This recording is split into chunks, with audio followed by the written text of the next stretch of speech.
এখন আসেন আমরা আহ, যদি বলি যে একটা বৃত্ত আছে আমাদের কাছে, এই বৃত্তটা আছে, এই বৃত্তের যদি ব্যাসার্ধ হয় আর ক্ষেত্রফল কত, এরিয়া পাই আর স্কোয়ার, ঠিক আছে না? সহজ কিনা কথা? খুবই ইজি কথা, যে ক্ষেত্রফল পাই আর স্কোয়ার।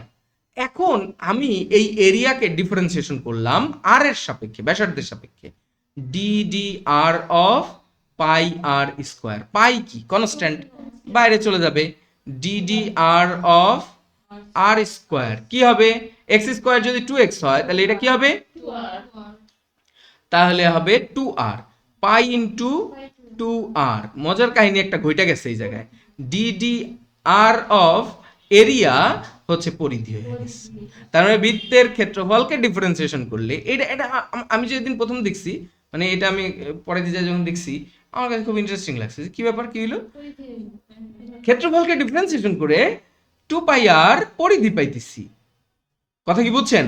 পরে এটারে আমি চিত্রের সাহায্যে বোঝার চেষ্টা শুরু করলাম যে এটা কি হয়েছে, কাহিনীটা কি। এখন আসেন এই জায়গায় পরিধি জিনিসটা কি, এটার চিন্তা করেন।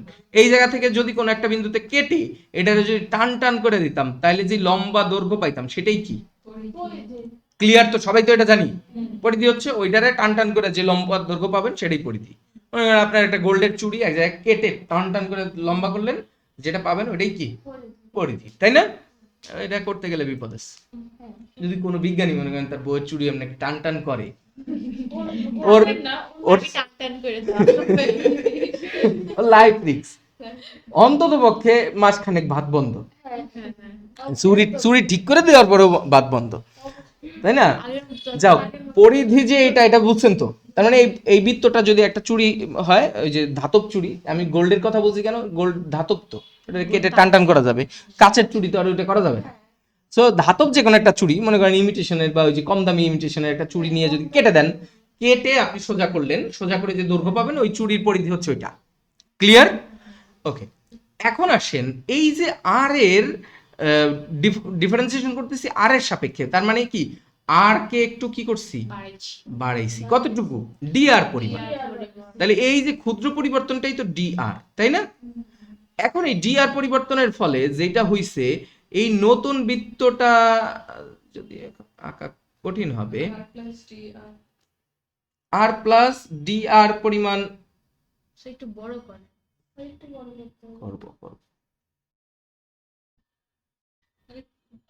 আর একটু করা লাগবে না, এটা জায়গায় বসাই দিলেই হয়ে যাবে।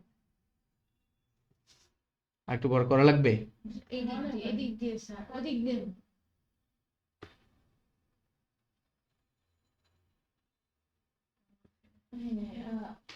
হয়েছে? কম বেশি হয়ে গেছে, যাও, বুঝতেছেন তো জিনিসটা, জিনিস বুঝলেই হয়েছে, যেটা বুঝাইতে চাইছি এটা বুঝতে পারলেই হয়েছে। এদিকে দিয়ে দাম পারে, এবার ঠিক আছে, এবার ঠিক আছে না? আচ্ছা, এই ডি আর পরিমাণ বাড়ানোর ফলে বৃত্তের সাইজ হয়েছে এইটা, তাই না?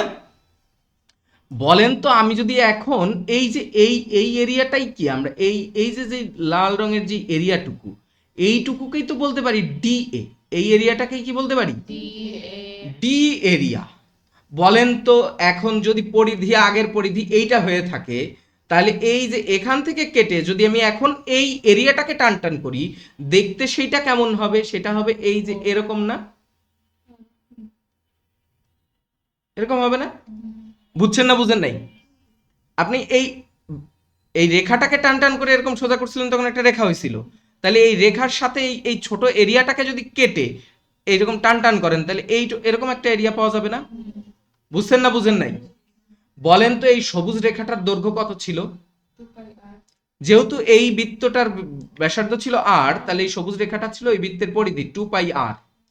আর এই তাহলে এই যে এই ক্ষেত্রফলটা হচ্ছে এইদিকে বাড়ছে কতটুকু, ডি আর, প্রস্থ হচ্ছে ডি আর, তাহলে এই ডি এ ক্ষেত্রফলের পরিবর্তন কত, 2 পাই আর ইন্টু ডি আর, দৈর্ঘ্য ইন্টু প্রস্থ, তাহলে D A by D R equal to 2 pi R. তাহলে চিত্র দিয়ে বোঝা যায় না? বুঝছেন না বুঝেন নাই? তো তো ডিফারেন্সিয়েশনকে যদি এবার চিত্র দিয়ে একবার বুঝতে শিখে যান তখন আপনাদের কাছে ইজি লাগবে জিনিসটা। বোঝা গেছে? আর আমরা প্রত্যেকটা জিনিসকে যতটুকু সম্ভব, ওই যে বললাম যে থার্ড ডাইমেনশনের পরে আসলে আঁকা সম্ভব না, তাহলে x⁴ এর ডিফারেন্সিয়েশন আমি এখানে একে দেখাইতে পারতেছি না।